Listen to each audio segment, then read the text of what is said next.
What's up, everybody? This is your boy Roz here with Proceed with Carson Blog. And today we have a special interview with Shaysha. Now, most of you might be wondering, who the heck is Shaysha? Shaysha is a homie of mine that's very passionate about today's topic. She has spoken on a number of college campuses about today's topic, and she's going to educate us today about today's topic. So, welcome, Shaysha.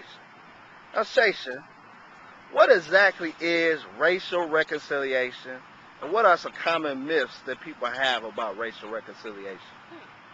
Well, I'll start with the myths. Some of the myths that people believe racial reconciliation is, especially in the church and in a lot of the workforces, is that it's to have a group of different diverse people from different ethnicities and cultures and backgrounds in one room, either working together or in the building together and getting along, is being racially reconciled to one another. And that's not the case. Really, that's just diversity or multiculturalism. And in today's society, that's a popular thing to be. A lot of the companies strive to be diverse. A lot of the universities, rave about how diverse their campuses are. But again, that's not being racially reconciled to one another. That's just being diverse and multicultural. But racial reconciliation, if you look up in the dictionary about what reconcile means, there's four different definitions that comes up. And one is to reestablish a close relationship with. So to be racially reconciled to one another is to reestablish relationships with those that are different than you, culturally and racially different than you. Another one is to settle or resolve conflict. And so it's not just about us saying, oh, can we all get along?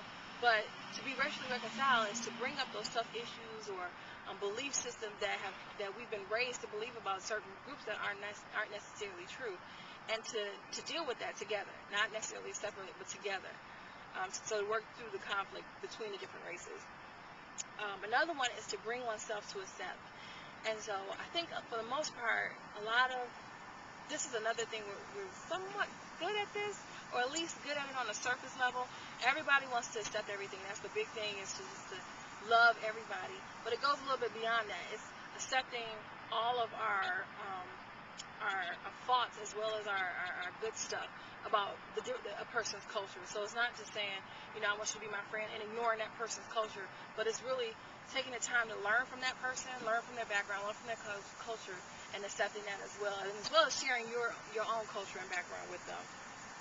And the last one is to make compatible or consistent.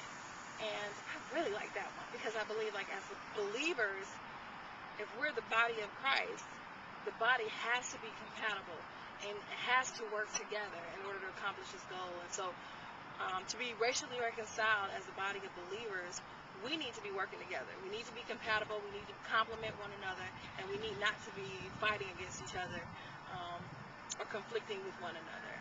And so I believe racial reconciliation overall is being a bridge between the different cultures and trying to bring about harmony and resolving a lot of the conflict between the different races